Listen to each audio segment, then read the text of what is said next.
नमस्कार, आप सबको डॉक्टर नीलेश पांडे सर का नमस्कार।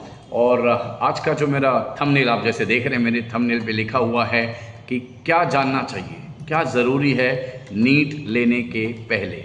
यदि आप अपने बच्चों को नीट करवाना चाहते हैं, अक्सर माँ बाप का सपना होता है कि हम अपने बच्चे को मेडिकल की पढ़ाई करवाएंगे, डॉक्टर बनाएंगे, एमबीबीएस कराएंगे। लेकिन ज़रूरी है, कुछ बातें जानना ज़रूरी है। यदि आप मेडिकल कॉलेज के एडमिशन्स के लिए आगे बढ़ रहे हैं तो आपके लिए मेरा यह वीडियो देखना बहुत ज़रूरी है।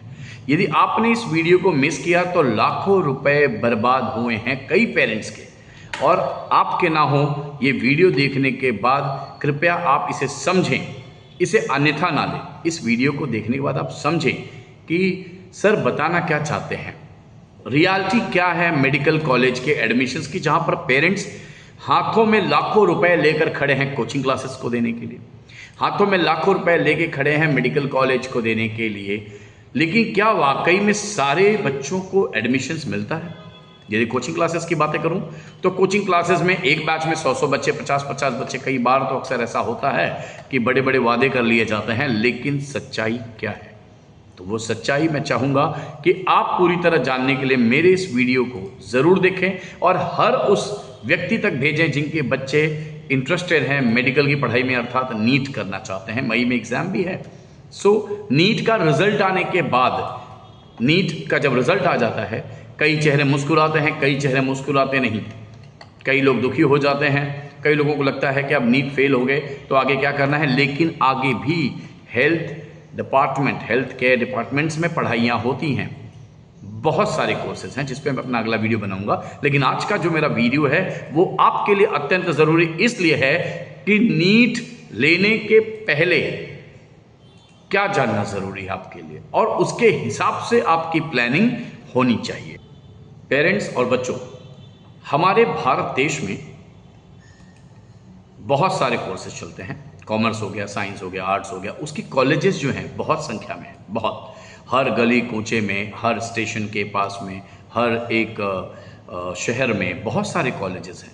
इसीलिए हमें इजीली उसके एडमिशन्स मिल जाते हैं। कॉमर्स का एडमिशन लेना है, साइंस का लेना है, आर्ट्स का लेना है, इजीली मिल जाते हैं आपको एडमिशन्स। लेकिन मेडिकल कॉलेजेस कितने हैं? जब आप 12वीं कक्षा में पीसीबी में आपको 150 का क्राइटेरिया होता है। जब उसके बाद आप आगे बढ़ते हैं कि मेरा नीट में 720 में से कितना आना चाहिए कि मुझे मेडिकल कॉलेज एडमिशन देगा, तो जब ये प्रश्न हमारे जहन में आता है तो उस वक्त हम पेरेंट्स एक बात क्यों नहीं सोचते कि 720 में से कितना आने पर गवर्नमेंट मेडिकल कॉलेज मिलने के चांसेस हैं। यदि गवर्नमेंट मेडिकल कॉलेज, काश ऐसा होता कि हर शहर में कई मेडिकल कॉलेजेस होते। हमारे भारत देश में डॉक्टरों की ज़रूरत बहुत ज़्यादा है, बहुत ज़्यादा। लेकिन हम कहते हैं कि ऐसे मान के चलते हैं कि 1000 पेशेंट पे एक डॉक्टर हमारे भारत जैसे देश में अवेलेबल है, तो भी हम तरक्की के रास्ते पे चल रहे हैं। हर साल मेडिकल कॉलेजेस की शुरुआत हो रही है, नए नए मेडिकल कॉलेजेस हमारी सरकार इंट्रोड्यूस कर रही है। हमारी सरकार तो बहुत बढ़िया काम कर रही है। लेकिन गवर्नमेंट मेडिकल कॉलेज कितना है? तो मैं आपको बताना चाहूँगा कि गवर्नमेंट मेडिकल कॉलेज 430 प्लस है, 430 प्लस। और उसके बाद आपके प्राइवेट जो कॉलेजेस हैं वो 388 के तकरीबन है, 388 के तकरीबन। जैसे मेरे स्लाइड पे आप देख रहे हैं, वहाँ पे लिखा हुआ है टोटल मेडिकल कॉलेजेस इंडिया 25-26 में। गवर्नमेंट कॉलेज 430 प्लस हर साल आते रहते हैं तो संख्या बढ़ जाएगी। मैंने टेंटेटिव बता दिया है, और टेंटेटिव उसमें सीट्स कितने होते हैं मैं आपको वो भी बताऊँगा। टेंटेटिव सीट्स होते हैं 55,000 से 60,000। जी हाँ, सही, 55,000 से 60,000। लेकिन आप जानते हैं टोटल मेडिकल कॉलेज के बच्चे एग्ज़ाम कितना देते हैं? मतलब नीट के कितने बच्चे, एस्पिरेंट्स कितने बैठते हैं? क्या आप जानते हैं? बहुत ज़्यादा, बहुत ज़्यादा। 24 लाख बच्चे यदि बैठते हैं तो क्या सरकारी सीटें 55,000 से ये जो 60,000 सीटें हैं हमारी, क्या वाकई में ये सबको मिल जाएंगी? टोटल मेडिकल कॉलेजेस कितने हैं? 818 के तकरीबन, 818 के तकरीबन। जब मैंने पिछली बार अपना वीडियो बनाया था तभी 779 थे, उसमें कई मेडिकल कॉलेजेस की संख्या बढ़ गई है। तो अब हमारी सरकार लगातार इस पर वर्कआउट कर रही है और 818 मेडिकल कॉलेज हैं यदि ये टेंटेटिव नंबर है। लेकिन प्राइवेट कॉलेजेस जो हैं, इसी 818 में प्राइवेट कॉलेजेस 388 के तकरीबन हैं, जिनमें 70,000 प्लस सीटें हैं। 24 लाख बच्चों में 60,000 बच्चों को सीट दे रही है सरकार, 70,000 बच्चों को सीट दे रही है हमारी प्राइवेट कॉलेजेस।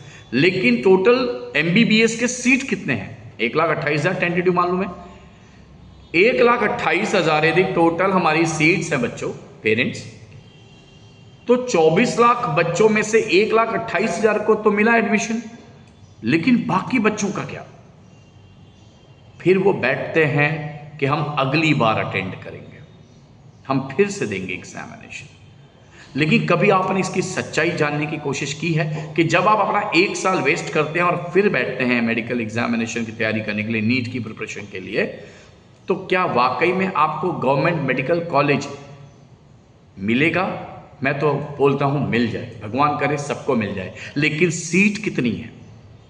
24 लाख लोगों में सीट कितनी है? लेकिन पेरेंट्स अपना पैसा लेके तैयार रहता है। पेरेंट्स को लगता है कि मैं कहीं ना कहीं से तो बंदोबस्त करके अपने बच्चे को मेडिकल कराऊंगा ही ज़रूर। बच्चे की पर्सनालिटी, बच्चे की एबिलिटी, बच्चे की हॉबी, बच्चे के कैलिबर, बच्चे की पढ़ाई करने की शैली, बच्चे ने पढ़ाई को कितना सीरियस लिया हुआ है, इन सारी बातों का भी विशेष ख्याल रखना चाहिए आपको। पैसे देने से ही एडमिशन हो जाए ऐसा ज़रूरी नहीं है। पेरेंट्स, आपको खासा ख्याल रखना पड़ेगा इन सारी बातों का कि क्या बच्चे में वो सारी कैलिबर है। और मैं आपको बताना चाहूंगा, कृपया बच्चों पर अपना इंटेंशन न थोपें, बच्चे की एबिलिटी के हिसाब से डिसीजन लें। पैसे लेके यदि काश एडमिशन हो जाता तब तो कोई बात ही नहीं थी, लेकिन पैसे लेके आप तैयार हैं। 24 लाख लोग यदि फॉर्म भर रहे हैं तो 24 लाख लोगों के पेरेंट्स तैयार रहेंगे, लेकिन सीट तो होनी चाहिए, परंतु उतनी सीट ही नहीं है। फिर आप अपने कैलिबर को देखिए, अपने फाइनेंस को देखिए, आपका फाइनेंशियल स्टेटस क्या है, आपकी बैलेंस शीट क्या कहती है, एसेट्स ज़्यादा है, लायबिलिटीज़ ज़्यादा है, उसके हिसाब से डिसीजन लीजिए। लेकिन पेरेंट्स अक्सर ये सोचते हैं कि हम बस कहीं ना कहीं से जुगाड़ कर देंगे, बेटा तुम पढ़ाई करो। बेटा भी अपनी बराबर मेहनत करके बच्चा पढ़ाई करता है, लेकिन 460, 350, 272, जैसे पिछले साल का कट ऑफ 144 था, बच्चा 144 भी लेके चला आया, लेकिन क्या MBBS मिलेगा? तो ये प्रश्न पहले अपने आप से पूछिए, कि क्या बच्चे को MBBS सीट मिलेगी? यदि आपका दिल कहता है कि मिल जाएगा, बच्चा कहता है डैडी मैंने बहुत मेहनत की है, मिल जाएगी, लेकिन क्या वाकई में सच्चाई ये है कि 24 लाख लोगों में 1,28,000 सीट कहीं ना कहीं मिलेगी आपको? चलिए, मैंने कहा मिल गई आपको। उसके बाद क्या? उसके बाद जब एक बार MBBS की पढ़ाई आपकी शुरू हो जाती है, तब उसके बाद आपको पता चलता है कि पढ़ाई आसान है या टफ है। कई बार ऐसा होता है कि लोग अपना MBBS का पहला साल भी निकाल नहीं पाते। इसीलिए मैंने पहले भी कहा, अपनी एबिलिटी के हिसाब से आगे बढ़िए, क्योंकि माता पिता का पैसा बहुत कीमती होता है। अपने खून पसीने की कमाई से माता पिता पैसा कमा के अपने बच्चे के लिए एक सपना संजोते हैं, तो बच्चा कभी कभी इसमें हताश हो जाता है, निराश हो जाता है, और अक्सर कुछ ऐसी गलतियां कर बैठता है कि मुझसे नहीं होगा मम्मी पापा, फिर एक चिट्ठी लगता है और अपनी जीवन शैली को समाप्त कर लेता है, जबकि गलत है, सरासर गलत है। कुछ सच्चाइयाँ और आपके सामने लाना चाहूँगा, जहाँ पर पेरेंट्स और बच्चों 2022 में यदि मैं बात करूँ तो 18,70,000 के तकरीबन बच्चों ने एग्ज़ाम दिया। 2023 में 20,80,000 के तकरीबन बच्चों ने एग्ज़ाम दिया। मैं जो फिगर्स बता रहा हूँ टेंटेटिव फिगर्स हैं। 2024 में 24 लाख बच्चों ने एग्ज़ाम दिया, और 2025 में अचानक से संख्या कम होकर 22 लाख में आ गई। परंतु सच्चाई अभी भी वहीं अटकी है। क्या वाकई में 1,28,000 से ज़्यादा सीट किसी को मिलने वाली है? जब पूरा सीट ही 1,28,000 है तो मिलेगी किसे? मैं अपना मेरा जो अगला स्लाइड, जैसे कि आप देख रहे हैं कि नीट चूज़ करते समय सबसे पहले अपना बजट देखें। सबसे पहले अपना बजट देखें। गवर्नमेंट MBBS 10,000 से लेके 1 लाख पर ईयर की फ़ीस है। प्राइवेट MBBS 10 लाख से शुरू होता है, 25 लाख पर ईयर की फ़ीस है। मैं डोनेशन जैसे शब्दों का इस्तेमाल करके किसी की भावना को हताहत करना नहीं चाहता हूँ, लेकिन क्या वाकई में आपका बजट इतना है?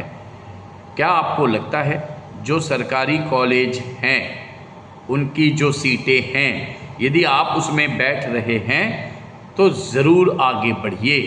लेकिन प्राइवेट कॉलेज के लिए कृपया अपने पेरेंट्स से उनके फाइनेंशियल बजट के बारे में ज़रूर जानें। मैंने उसमें अलर्ट करके लिखा हुआ है, जहाँ लिखा है अगर आप क्वेश्चन पहले अपने आप से पूछें कि अगर गवर्नमेंट सीट नहीं मिली तो क्या प्राइवेट अफोर्ड कर पाएंगे। मैंने अपने स्लाइड में दिखाया है कि कंपटीशन दिख रहा है, दो आपको फ़ोटो दिख रहे हैं, एक है सरकार और दूसरे हैं वो 24 लाख विद्यार्थी। क्या 24 लाख स्टूडेंट और 55,000 गवर्नमेंट की सीट, कहाँ तक पहुँचेंगे आप? इसलिए अपने आप में पहले विचार करना ज़रूरी है। अब मैंने जो बैकअप प्लान बनाया है ना बच्चों, कि यदि कोई नीट निकाले और उसका बजट ना बैठे, गवर्नमेंट सीट ना मिले, तो क्या वो मेडिकल की पढ़ाई नहीं कर सकता? ज़रूर कर सकता है। इसीलिए मैंने जो बैकअप प्लान बनाया है उसका वीडियो मैं जल्दी ही अपलोड करूँगा।